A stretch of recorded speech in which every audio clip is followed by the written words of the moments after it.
Jeff asked, what is corn sweat? Chief Meteorologist Ellen Baca has the answer for you in tonight's Ask Ellen. So what is corn sweat? Well, it is kind of a real thing, but usually we don't really call it corn sweat. We call it evapotranspiration.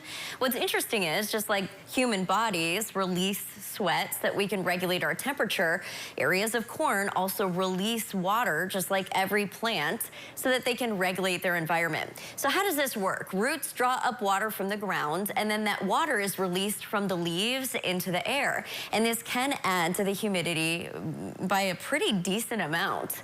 In fact, 1 acre of corn releases 3,000 to 4,000 gallons of water in just one day. Isn't that wild? So much water into the air. Now, during dry conditions, the corn will roll their leaves to reduce the loss, and when it's wet, the corn will release as much moisture as it can. So typically, we see most of our humidity added back into the environment on the wettest time frames, during the wettest conditions. One really interesting way to look at this is just by monitoring the dew points. So this is a look at Monday, August 5th, and where our dew points were 70 or higher. This is directly over places that are considered the Corn Belt, mainly Iowa and surrounding states.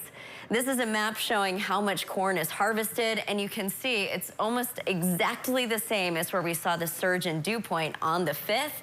Michigan, by the way, is home to 2.06 million acres of corn, so we're kind of in the Corn Belt, and we can kind of experience corn sweat.